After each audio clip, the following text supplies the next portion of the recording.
Welcome to the Diary of Discovery, the podcast where we delve deep into the human experience of healing and transformation. I'm your host, Jacky, and each week we will sit down with inspiring individuals who have embarked on their own personal journeys of healing and self-discovery. From overcoming trauma to navigating life's challenges, our guests share their raw and honest stories, offering insights, wisdom, and hope to all who tune in. So grab your favorite cup of tea, find a cozy spot, and join us as we uncover the power of resilience, courage, and the pursuit of authenticity. This is the Diary of Discovery. Okay, welcome back to the podcast. I am so excited to talk to our guest today. So we have Matthew joining us. Matthew, can you please tell us who you are and where you are in the world? Yeah, my name's Matthew Williams, and I am from a place called Middlesbrough, I don't say it like that, Middlesbrough, which is a town in the northeast of England. Amazing. So you know as well as I do that this podcast is all about healing and all about talking of your journey that you've gone through.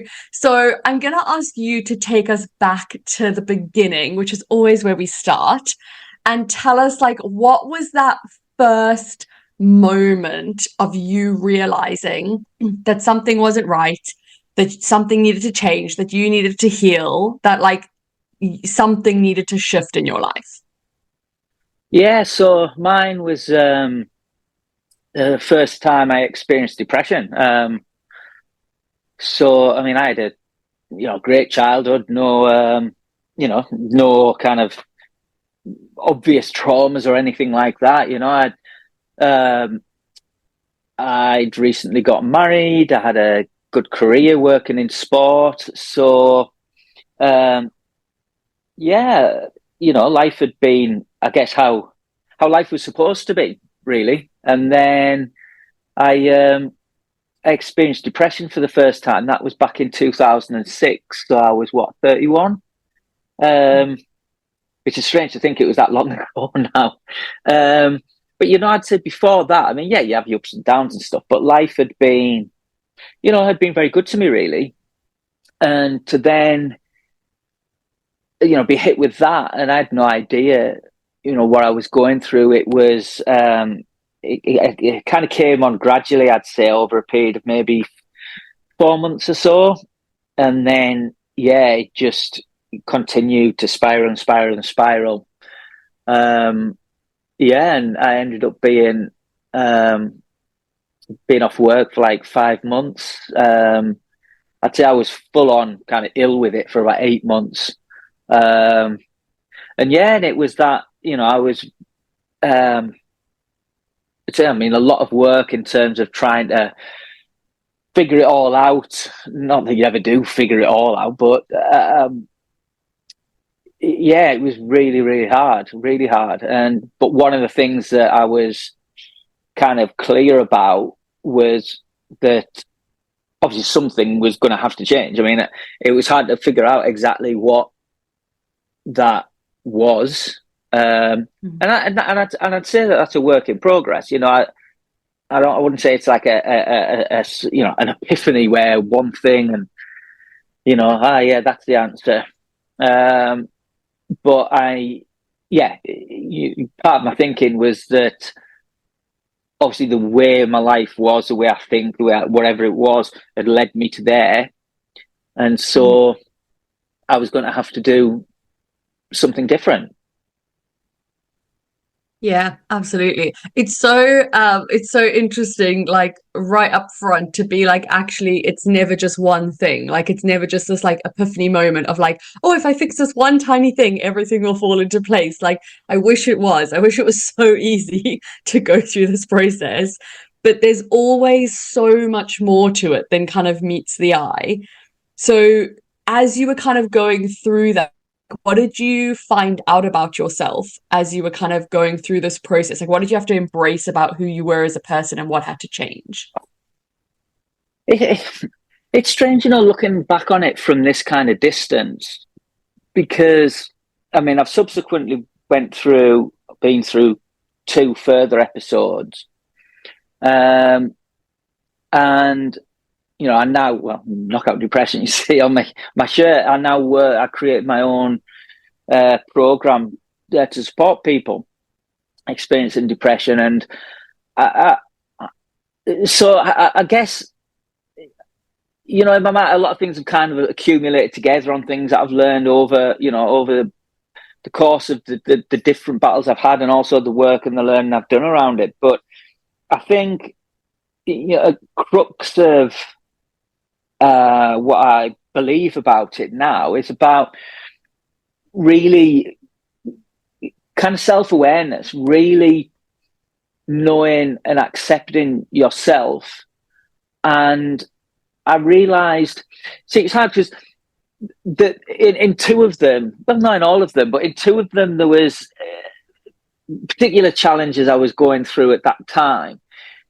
But, not to the extent that you'd say, or that I'd say, oh, yeah, well, I was going through that, so inevitably I would be down there. And it still doesn't feel like it, that it was as clear cut as that. I think it's a complex mix of things. And, and the third time, I believe it was an issue around medication.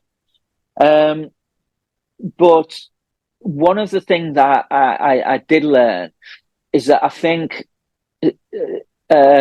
well, two things: your sense of identity and who you are, and really knowing who you are, and living in a way that is aligned with or consistent with who you are or who you want to be, I think is a big one. And saying it, I was, doing a job I loved, and I'd married, had kids, there was, I always had lots in my life I was grateful for. But I think the other element that I realized I think I struggled with was around expectations, and where I didn't feel that I was meeting whatever expectations, whether they're expectations I put on myself or perceived expectations of how I should be. And it's something I'm very kind of attuned to now when people, or including myself, say I should or they should. And yeah, so that, I am a believer that for a lot of people, when they're struggling with certainly with depression, there is an element of that, it kind of telling you there's something wrong with the way that you're currently living. And that, whether that be in terms of your external circumstances or your internal, environment, your mind, whatever. And again, that, kind of knowing yourself and living a way where you are fully able to be yourself. There's all kinds of cliches you can come out with around that, but I very much do, and I do kind of approach now life and the things that happen to me as opportunities to kind of learn more about who I am and how I navigate my way through it all, really. I love that. I think it's so interesting because a lot of people think that, like, especially things like depression or anxiety, they think it's an outward source that is forcing them to feel that way. That, they are, their job is not good enough, or their family's not good enough, or their friends are not good enough, or like something's not good enough, and that's why they're not feeling right. But I like that concept of, like, actually it could just be internal to you and your expectations that you put on the world and what you think should happen. And actually that could be the reason. Like, yes, probably externally also, but like that is also a part of the puzzle to look at. I really like that concept. Yeah, well, because I think I was, and it was one of the things that made it difficult, actually, that I was always, I've always been someone that had gratitude for, what I have in my life, and and the external things, again, like I said, you have your ups and downs, and there's bits of things that maybe I don't like this, but there was nothing there that to me suggested, yes, that is this external factor is why you are going through what you're going through.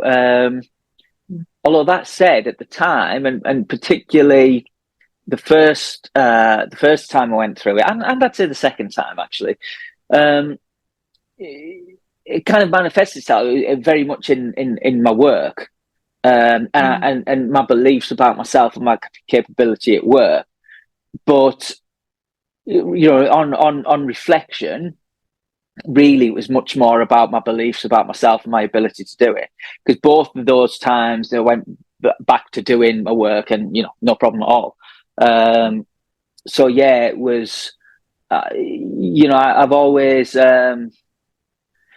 doing well at things, and being good at what I do has always been important to me. And if I feel I'm not meeting up to that, then yeah, I struggled with that. Yeah, I can, yeah, I mean, I can sort of understand that as well. I have a very similar way of thinking. So, that's a kind of an interesting thing to think of. And you've said, as we've gone through, that you've had kind of three bouts of depression in your kind of life. And could you, like, just talk to me about, as you were going through that, and like, once you'd kind of come through it once and then you sort of realized it was happening again, like, were there moments where you just thought, like, I can't do this again, like, this is Oh, so hard, like, oh God, I'm yeah. just like not up for this? Oh yeah, absolutely. Oh yeah, absolutely. And it's one of the things I say on my program. I mean, we all experience things differently, and um,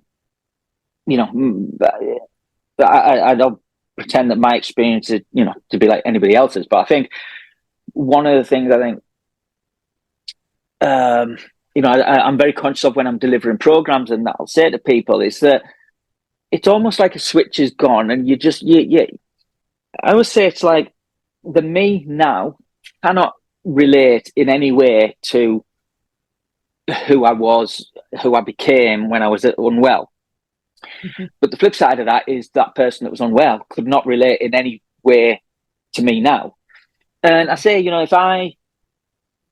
if I felt that way again tomorrow, then I said, those feelings and like not being able to get through, and the way I see it, they're symptoms of an illness.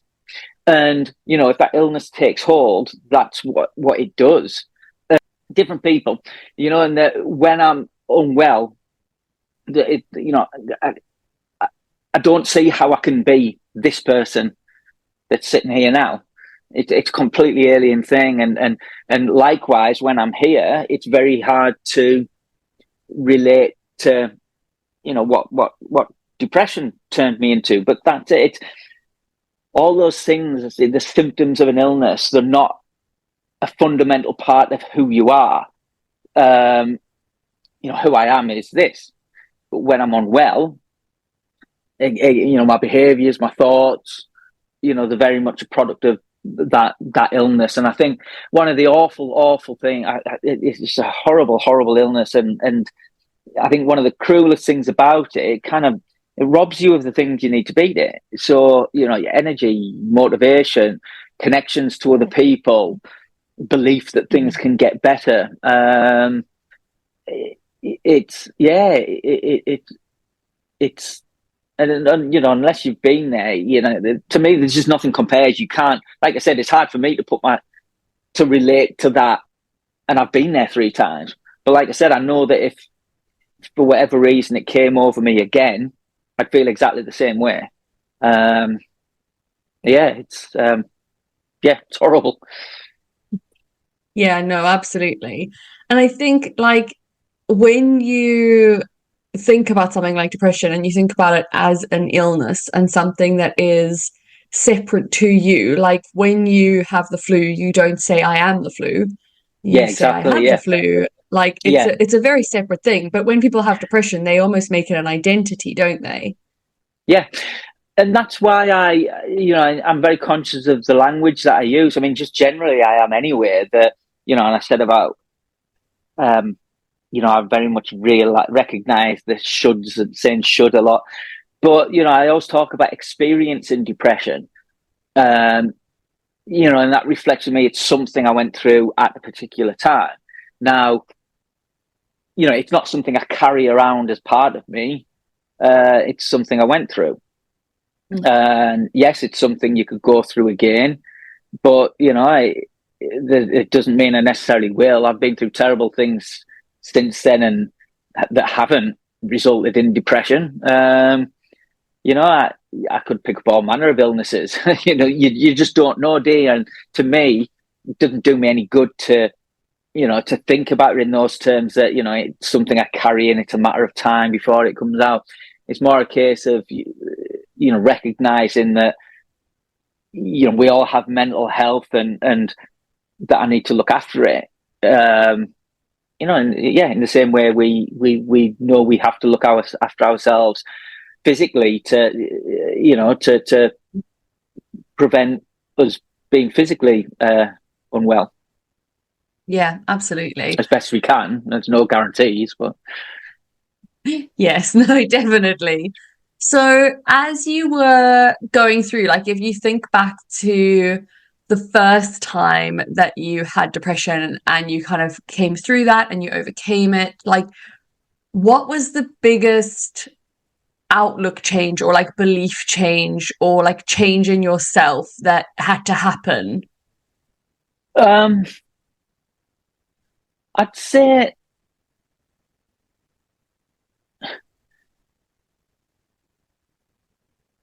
it's a hard one, that, because like I said, it is kind of things, my kind of awareness and knowledge has accumulated over a lot of years since then. But I think that, I had cognitive behavioral therapy that first time, and one, I learned a lot about depression, and one of the things that I started doing, it was after I'd recovered, and it was part of recognizing that, I wanted to do what I could to stay healthy, and I got into meditation. And that was something that really helped me at that time,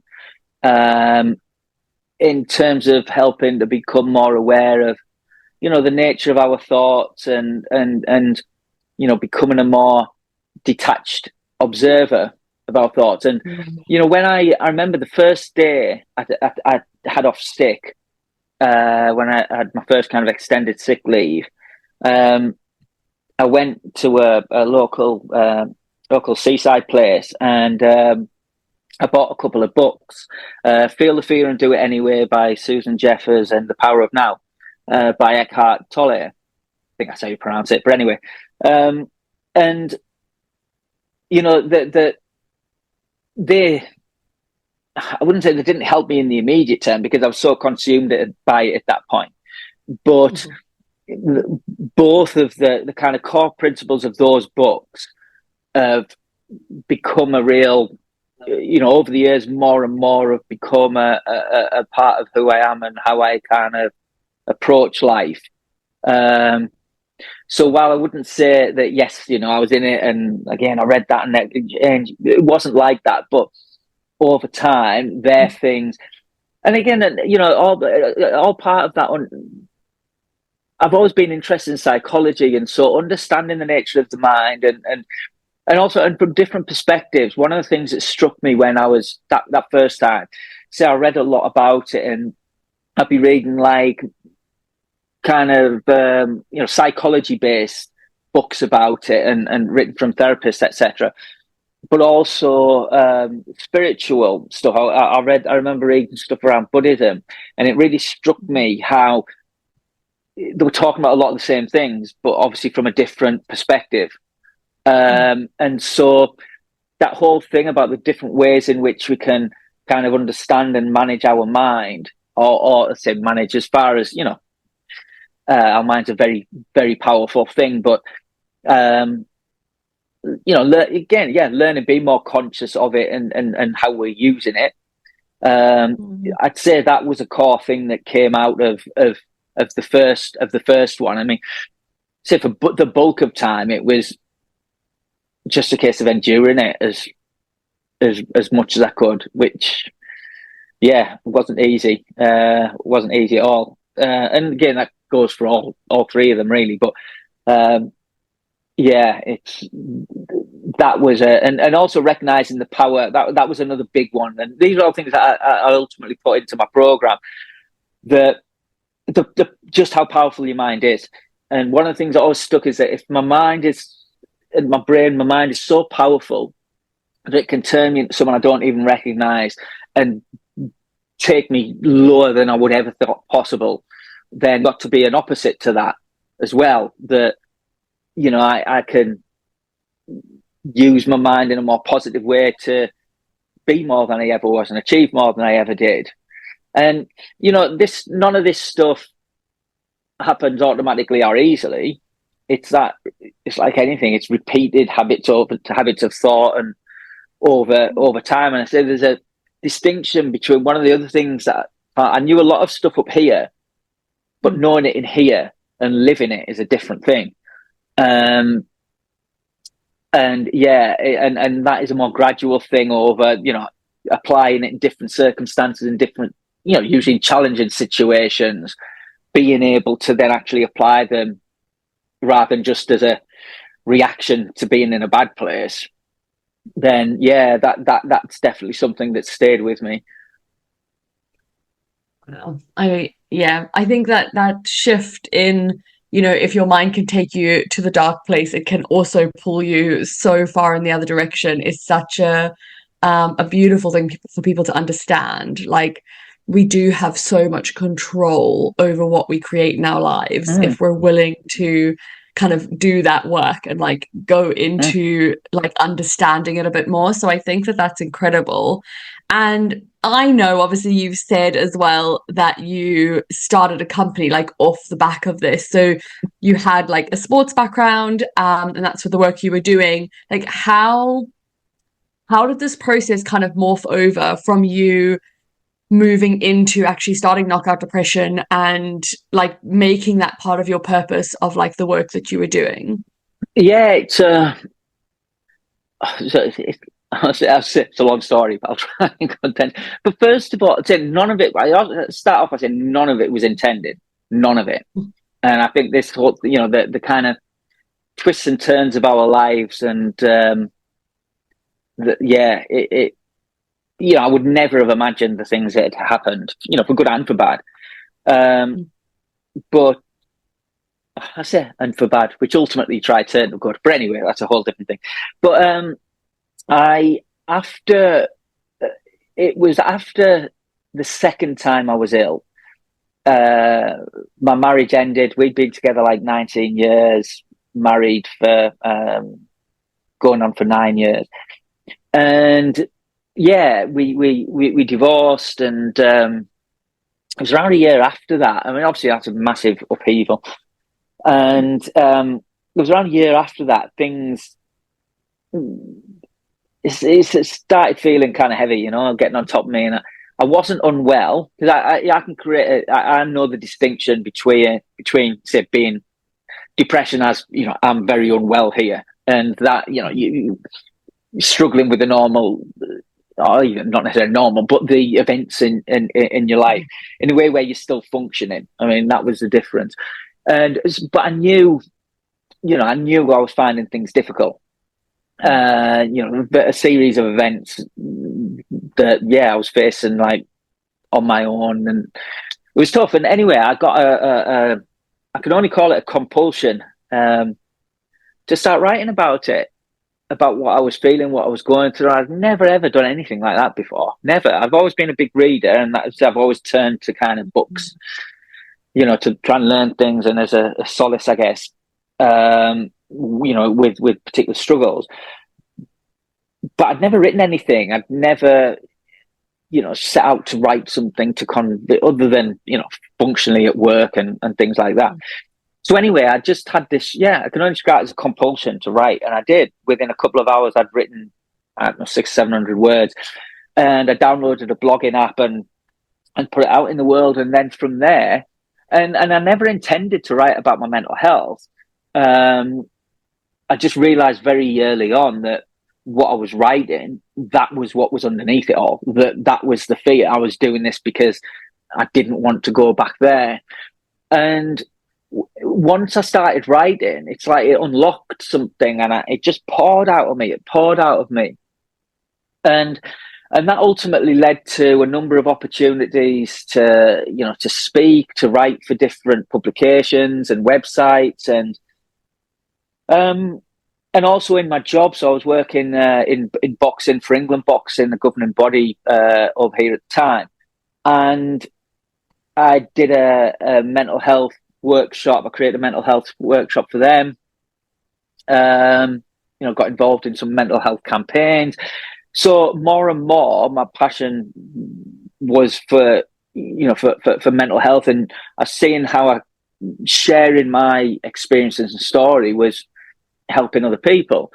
And then I ultimately I became unwell again. As I believe that was down to changes with medication, and I ended up leaving my job with England Boxing, and I got a job with with a local mental health charity, and that didn't work out in the end. Things got difficult during COVID and lockdowns, and the nature of things kind of changed quite a bit. And and it got to a point where I thought I can't stay here. I just can't stay here, and so I left, and I decided to go on my own. And I never ever thought that I'd do something like that. But you say around the time I left, an opportunity came for some funding to do some stuff around mental health within a boxing club that I'm with, and created the program Knockout Depression. Pretty much the program, I'm 6 sessions, drew it out on a piece of paper, and and what I conceive is what it became, and it's now kind of what I do. But and there was a really big demand for it, and after the first program, I thought, well, I could take this further. With my background working in sports development, I knew I could. I knew I could attract funding to be able to roll it out wider, and that's what I did. But I mean, the whole idea about boxing and mental health, because people say to me, why put those two things together? I've never thought that, but to me, it was an obvious one. So I've loved boxing since I was a kid. I worked in it. I was lucky enough to work in it for the period of time that I did, and it's a brilliant metaphor for life and for struggle. And I've learned, I've got quite a creative brain. I make connections between things. This was one of the things that writing was brilliant. It helped me make connections between different things and see things, in a way that I hadn't seen before. And say boxing's a great metaphor for life and struggle. It's very relatable. And I also, it's about helping people to think about mental health and about depression in a different way. And and it just, to me, it was a natural kind of merge, if you like, of, two things that I was very, very passionate about. And, I can come up with a kind of a boxing metaphor for anything, really. So, my unique skill set, I guess. Love that. It's so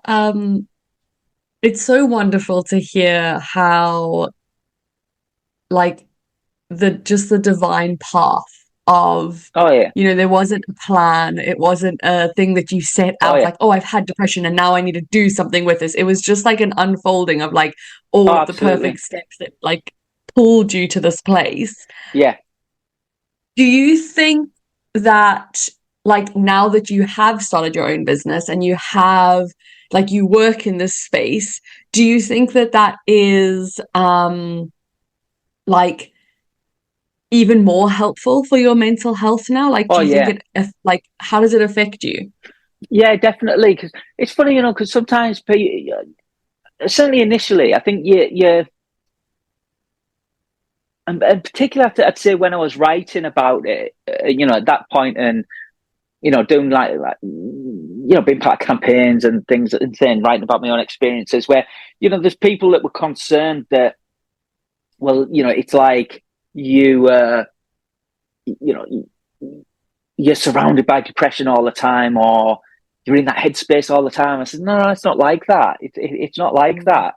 It's using it to do some good, you don't want anyone to ever have to go through and feel like you felt, or I did. And so that was kind of where I came from with it. And yeah, it did. And again, turning it into something positive. And this is what I try to do in life, when difficult things happen, it's like, try and, what can I learn from it, and how can I use it to try and do some good?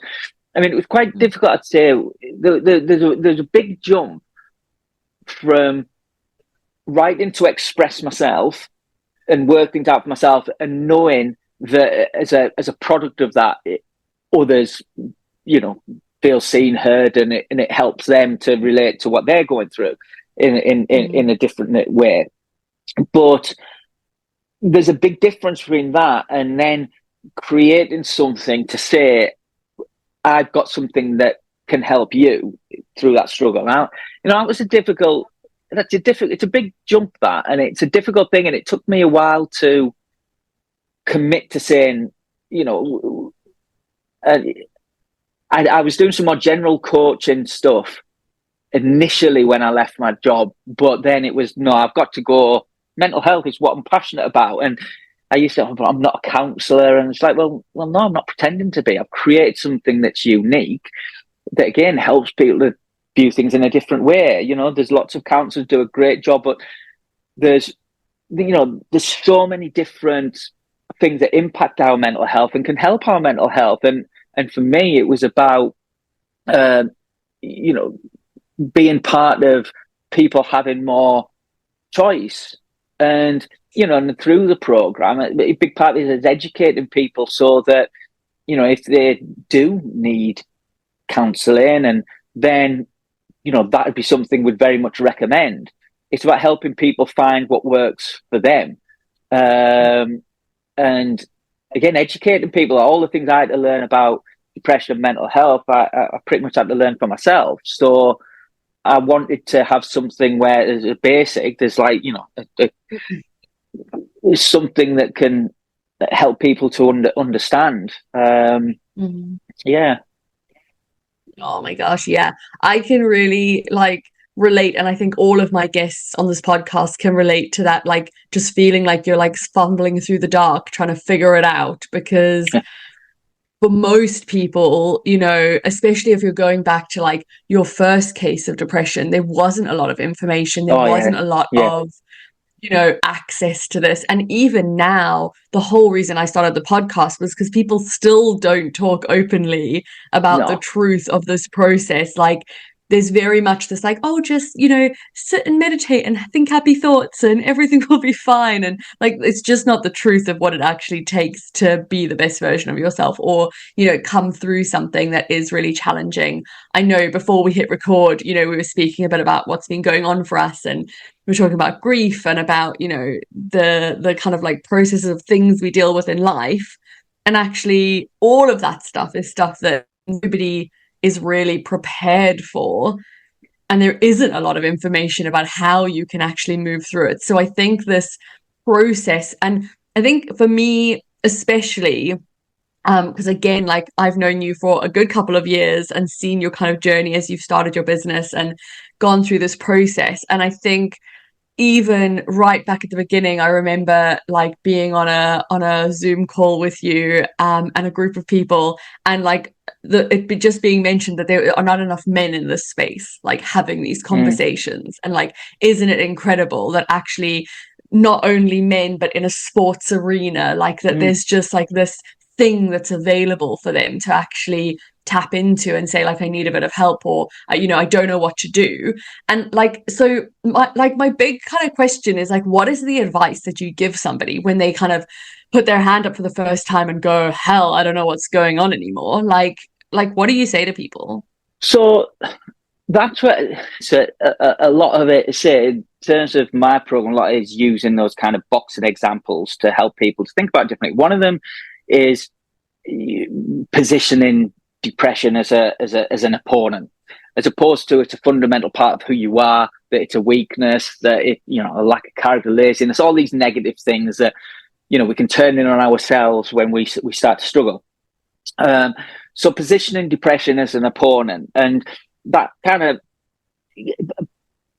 putting some distance, a little bit of distance between yourself and what you're going through, as opposed to, again, just seeing it as a fundamental flaw in who we are and that we're stuck with.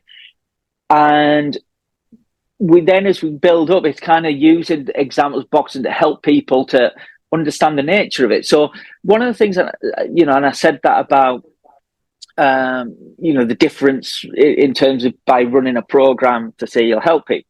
It's one of the things I found very hard I said earlier that, if I was to wake up tomorrow with depression, no matter, regardless of everything that had happened, since the last time, I'd still feel like I did then. Now, I've got more, there's more things in my toolbox, if you like, to tackle it with, but those feelings are what depression does to you.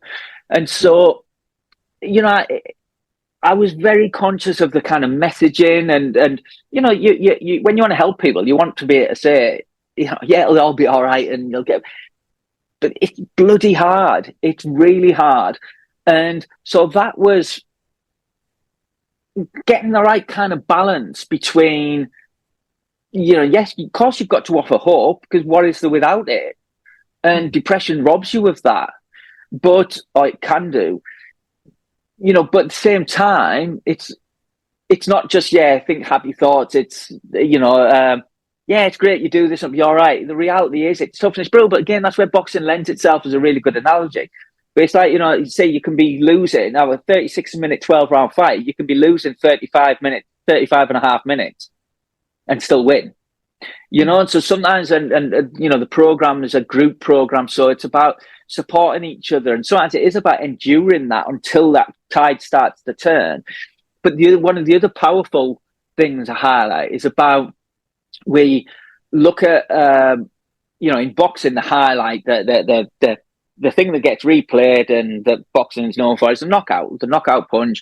Big punches tend to be the ones that will make a lot of money and become very famous, like Mike Tyson, for instance. But the reality is very few boxing matches end that way, particularly when it's well matched. Certainly in amateur boxing, you rarely see a knockdown, let alone a knockout. But when we're struggling with our mental health, I always say people are looking for the knockout punch. What's the one thing that gets you better? And almost like you take this tablet and it starts to work and that's it, or you have this epiphany, a realization, and that's it. But it's not. It's a process that takes time. And I liken it to the jab in boxing, which is the basic punch. You'll never see a video, 100 best jabs in boxing. It's not what people tune in to watch, but it's what paves the way for everything else. It's the consistent punch that sets everything else up. It's what can keep you in a fight that you lose. And there's so many ways in which, and it's like a similar thing. It's doing the little bit that you can consistently, doing that bit more than you could do yesterday, and recognizing that actually what helps someone, actually you never even thought of. I mean, say for me, I started writing, I started painting recently, things I had no idea I could do. I've heard about people, baking, cooking, just lots of different things that you're not going to get prescribed by a doctor. But again, in terms of finding something that works for you, and within an environment where you're supported by people that understand, and that part is that, offering something, some hope, something to cling on to while it is really, really tough. Yeah, I love that. I think it's the community element of anything is what makes us stronger. Like that ability absolutely. to stand together. Like, yeah, it's so important in everything. So I think like that's it's such an incredible thing for people to understand, that actually you don't have to do this alone. You don't have to go through it alone. Like, it's never about standing by yourself and figuring it out. It's about getting around people who can help lift you out of that place. Like move you forward, like together. I think that is like, it's so important. So one of my questions that I always ask people on the podcast is like, we all know that healing is definitely not a one-track pony. You don't do it once and then suddenly it's done. Like, you have to do it time and time again, and you have to get to know yourself more. Like, So, like, what's your next level of healing? Like, what's your next kind of journey that you're going on? So I always say, like, it's getting to know, like, it's getting to know ourselves, and it's a lifelong project. And when we've, in my experience, certainly, we'll go through things that really teach us something. And I wouldn't be so naive as to think, yeah, that's it, I've got it all sorted now. But life has a habit of showing you that you've got more to learn. And yeah, that's definitely been the case with me. And so a big part of, like I said, me, like the whole thing about getting to know yourself and living a life in alignment with who you are. And I've been very fortunate now that, in terms of where I'm at and doing what I do, and, being my own boss, and the autonomy that brings, just so many ways that's, yeah, that I've got to that point through all these things that I've been through. And I met who, there was the love of my life, a year ago. And it felt like everything I'd been through had kind of led me to that, and to her. And, we were, we talked about doing some work, working together. And honestly, it was just more than I could ever have asked for, because I didn't think it was possible. And, yeah, and sadly she died, in September. So we were obviously only together a short time.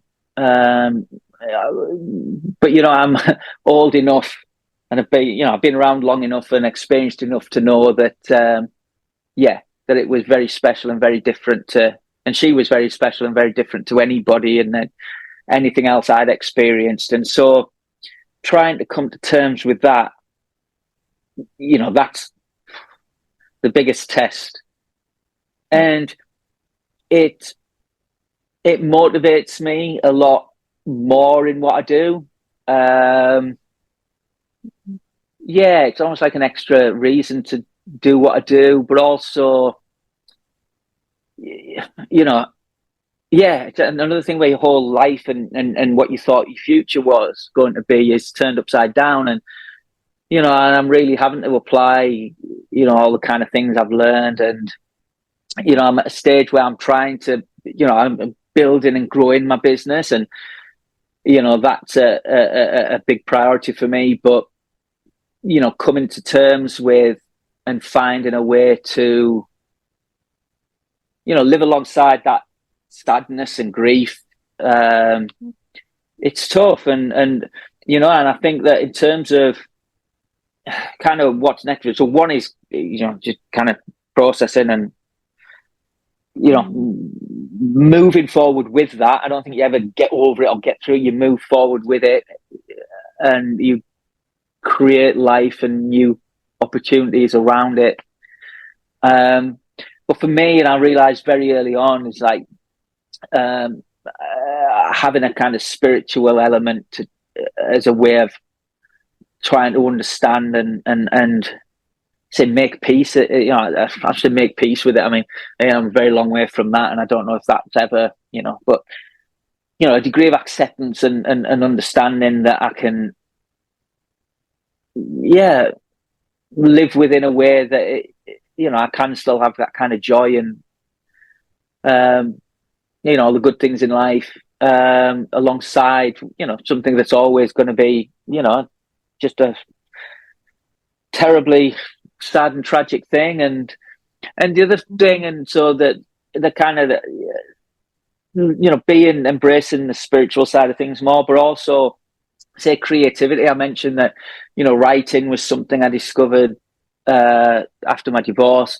After this I've discovered that I can paint, and that's been a real so over the last couple of months that's been a massive help to me in terms of something just for me where I can again express myself, create something that I can be proud of. I say an escape, but I don't mean that as a running away. I mean, one of the things I've learned, again, you have to face things and you have to feel them. You know, it's there. You can't push it away. You can't block it down. You can't, well, you can, but it's like trying to push a beach ball underwater. It's going to keep coming back. Not my analogy. I stole that from somewhere, but you know, it's absolutely true. You know, it's there and you've got to face it and you've got to deal with it. And I'm doing that, but it's hard. You know, you need to have, you know, so having something new in that, that's been a very powerful thing for me. And I think, you know, one of the things I found with writing and now with this, it's like you tap into different parts of yourself. You connect with, and then linking with spirituality. You know, you link with something. I believe you kind of connect with something greater than yourself, because these aren't innate abilities that I've got. You know, I spent my whole life up until, you know, I was 40, and then in this case, nearly 50, you know, with a hidden talent that I didn't know I had. And, you know, it's, yeah. So, sorry, my battery time flashed. But yeah, but one of the things that, you know, so is that just, I very, very much live a day at a time now more than ever. And, you know, in terms of looking at this, like I was saying, I mean, none of it was planned, none of it. You know, all of the, most of the major things that have happened, certainly in the last 10 years, have been, I say, out of my control. I've influenced them in the choices that I've made and this each step that I've taken. But, you know, you'll never be in, you can't control life. I think, you know yourself, and that is your, you know, this is the way I look at it. Knowing yourself as well as you can, and that kind of is almost like your navigator. You know, that is what helps you steer your way through what happens and determines how you'll respond to it. So yeah, that's my challenge, steering my way through all of that. It's amazing. Like, I think it's so important for people who are listening to understand that, like, you know, you run a business around mental health and yet you still have things that you're dealing with. Like, this isn't you know, you do this one thing and then it's all fixed. Like healing, depression, grief, like all of these things fundamentally change who you are as a person. Yeah, absolutely. And as you go on that journey, like, it's about being able to figure it out. I think the only thing that's different is if you'd had this grief happen, say, right at the beginning before you had any of the tools, it might have been a bit harder. Oh, yeah, but, absolutely. Yeah. You know, all you have is a few more tools in the toolbox. You still have to wade through it. You still have to figure it out. And I mean, from my point of view, the listeners know, like, we had 5 deaths in my immediate family within, like, not even a 2-year period. And, like, grief is something else. It's something else. So, like, being able to navigate that and able to find joy in the moments that you do, and being able to find a new skill that you didn't know you had, like, all of that is so beautiful and so incredible. Well, thank you. Yeah, I mean, I mean, what you said there about grief, I mean, absolutely. I mean, I've lost people in my life, but, you know, this is on just a whole different scale. And, you know, one of the things I realized very early on, it's like, you know, I had no idea, you know, the amount of people that are living with this every day, and I had no idea.